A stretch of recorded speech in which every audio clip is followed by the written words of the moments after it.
Good day, fellow adventurers. Might I say you're all looking just as right as rain, whatever that means. Welcome back to the station. Glad to have you. Come in, put on some music, and prepare to be entertained. This is Dresden's Tale, episode 54. It's season 3, volume 3, chapter 50 in our entrancing tale. This is high military fantasy, the kind that needs heroes. Ours is Dresden Fane, master of the magical glyph, woodworker, adventurer extraordinaire. He's a warrior of the Stone Clan, meandering his way across a complex yet simplistically violent culture. I'm Lewis Nichols, your local warlord, a tough guy on the keyboard, your window into the heart of the rainbow-hued darkness, etc., etc. I'm the guy who wrote this thing, a crazy project spanning 2 decades and a whole cartload of Word documents. Thanks to YouTube, I now have a reasonable way to pass it all on to you. It doesn't matter if this is your first episode or your 101st. You are in exactly the right place at the right time. Our dwarf is at war, my friends. No greater endeavor rises above the conflict of nations for a Keld. They're religiously intolerant and generally bad neighbors. This time, they're on the defense. The Iterians have come to town. Does that make them the good guys? Well, we try not to ask such questions. It's a rough world, and only the toughest will survive. Asking a lot of questions about morality will only distract you from the violence. And then what would we have? Another love story? That was last season. This time around, we're looking for knees to smash and footsies to crush. Life as a dwarf with a hammer does have some limitations, but not for us. Strap on your armor, my friends, ready your shield, and prepare to engage the enemy. It's Ebba's 25th day, 2052 years after the fall. Tribulations 144. When the last breath of peace is blown, the shadows will come. For comfort, for fury, the shadows will come. Ralph popped a 2-inch long roach into his beak and gave it a good crunch. These are pretty bland. You might like 'em. Dresden held out his hand. You're not going to eat that, Liz balked. Huh. I'd have to be starving. He threw it over his shoulder into the open canal. Rock! You didn't have to waste it. Those things are here because that's an open sewer. You don't even wash them, Dresden chastised. Ralph pulled his bag of bugs closer for protection. You don't bathe yourself. I don't bathe my food. That's what the craw's for. He opened wide and squawked into the air. The landscape was bland as the bugs. Fort Roth was a city of sandstone, light brown, almost white. There were lots of places to cut stone into bricks within just a few miles of the town. Colorful woven rugs hung from the gables and windows. They stood against nature's color palette, but the dust tarnished even the most vibrant dyes.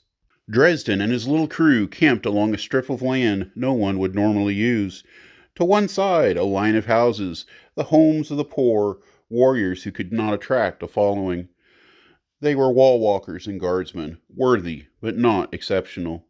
Then there was the canal, a seeping escape for the city's waste. It should have been covered. It used to be.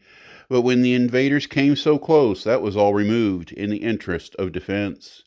It was a barrier no one would have much interest in crossing, except for the roaches. Liz snorted. I'm glad you're back, Ralph. Thank you, the reptilian preened. It's nice to be appreciated. We're your friends. Of course we don't appreciate you, she grinned. So, how did you get away? As I said, it was the first day of battle. I'd been whisked away to strike at the Iterians' center of command. It took a genius tactician to recognize my potential, but the whole thing went to shit like a cavalry charge in a naval battle. We were cornered against a steep ridge. The team I jumped out with, and another 4 or 5 squads.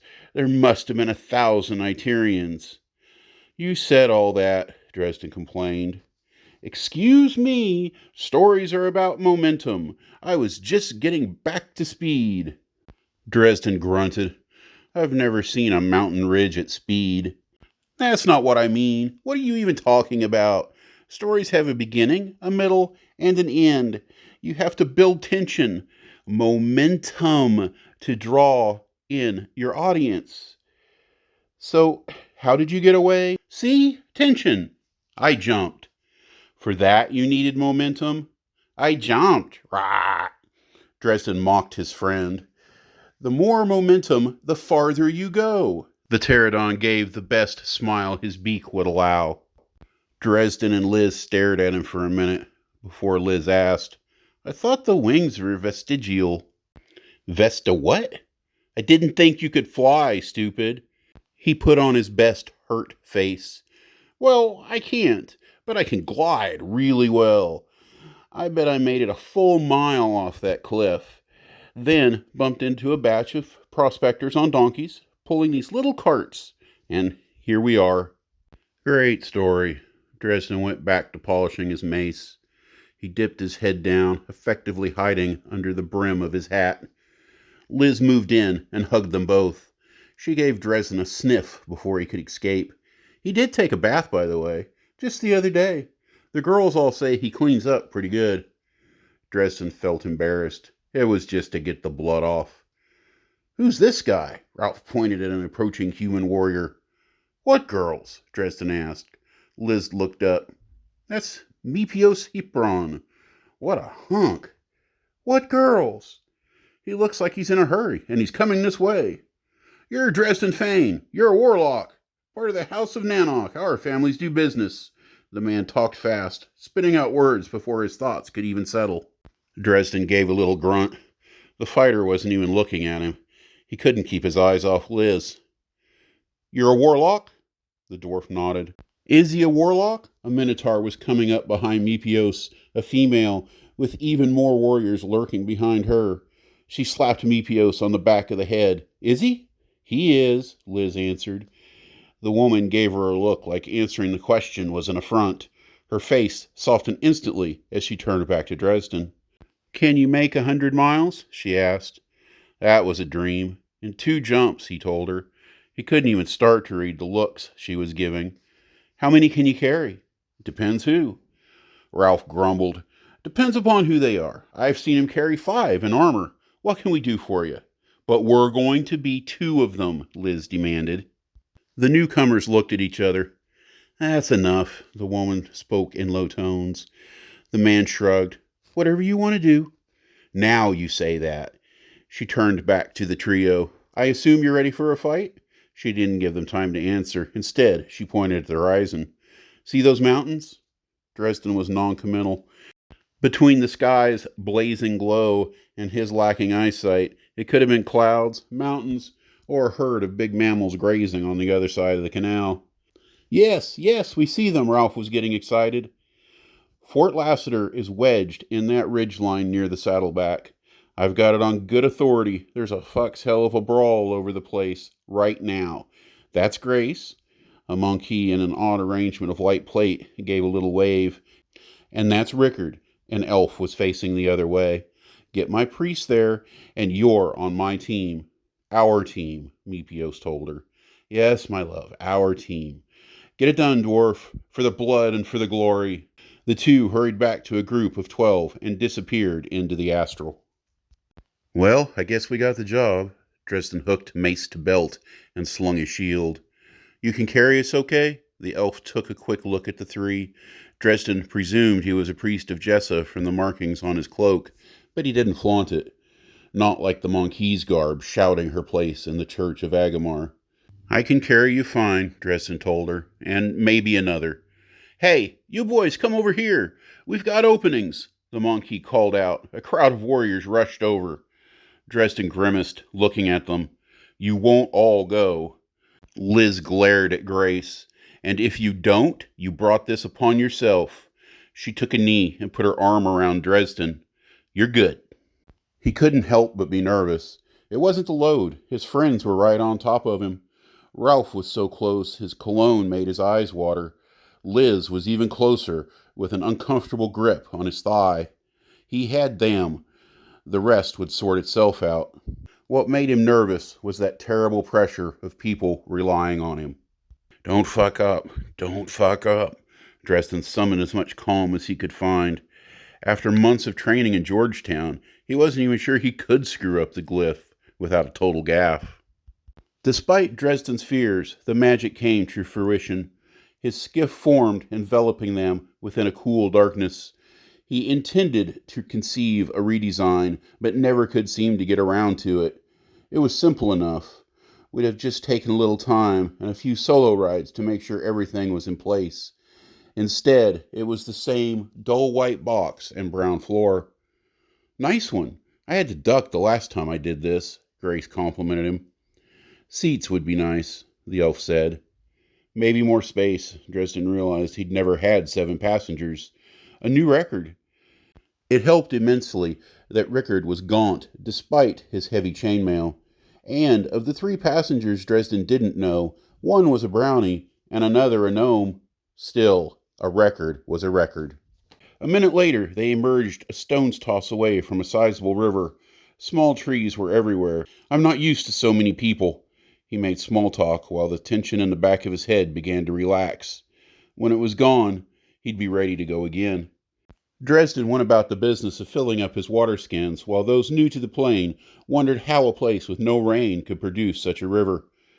You can't take charge, he heard Rickard and turned back.